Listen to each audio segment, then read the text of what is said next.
We can cross live to New York and speak to Gordon Chang. He's written extensively on China and North Korea and is the author of the book, The Coming Collapse of China. Mr. Chang, thank you very much for joining us. We've heard in the past a lot of rhetoric coming out from China. I mean, this deal between the US and Taiwan selling defensive weapons, it has to be pointed out, is nothing new. It didn't come as a surprise. So why do you think things are escalating now, if indeed you do think things are escalating?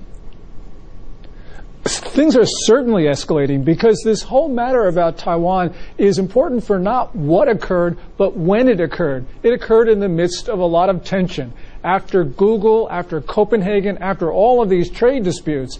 And although Beijing has canceled military ties in the past, they've been able to resume them. This time it may be more difficult to repair ties because the dynamics of the relationship are changing. So this really is important.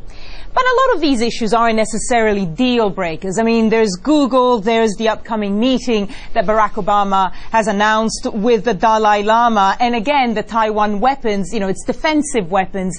I mean, ultimately, why do you think it's all coming to a head now?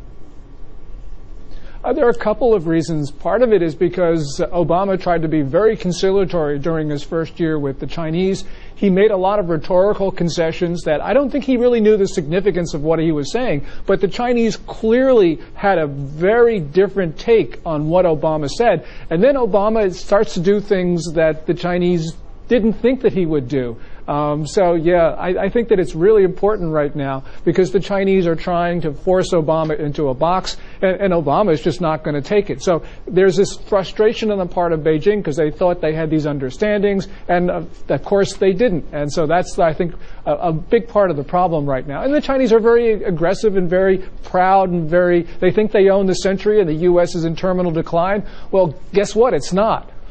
It was very interesting. One of the things that the Chinese government came out with when it was announced that Barack Obama would meet the Dalai Lama is that they said that if ties worsened between the US and China, then that would damage Washington's ability to overcome its economic crisis. Do you think that that is a sort of diplomatic and economic weapon, perhaps, that China would use and could use against the US? Well, They've made these threats before, going back about 2 years, and they don't do it. And part of the reason they don't do it is because they know it doesn't work. In 2008, more than 90% of China's overall trade surplus related to sales to the U.S. And in 2009, China's export dependence on the U.S. actually increased.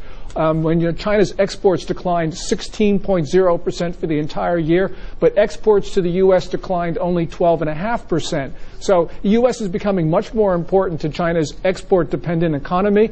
And, the Chinese know it. We don't know it. We think the Chinese have a lot of leverage over us, but they really don't. And that's the reason why they don't actually try to use these trade weapons, because they know it won't work. And if it doesn't work, then we're going to understand basically the fundamental nature of this relationship with China, where the U.S. has much more power than China does. And on a final point, Mr. Chang, the Dalai Lama still seems to be an incredibly potent symbol. I mean, just the fact that Barack Obama has said he will be meeting him later on this month seems to have sparked the anger of China. Why is the Dalai Lama still such a symbol in all of this?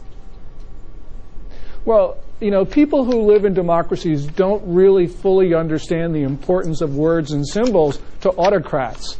I think part of it is that the Dalai Lama is an extremely potent symbol for Beijing. And, even though he has said, the Dalai Lama, that he doesn't want independence from China, the Chinese keep on saying that he does. And I think that they do that because they know that they're not telling the truth, but because it is such an important symbol for the Chinese government. And that's why Dalai Lama meeting an American president is just so critical to the Chinese. Gordon Chang, we're going to have to leave it there. But Gordon Chang, author of The Coming Collapse of China, thank you very much for joining us on Al Jazeera.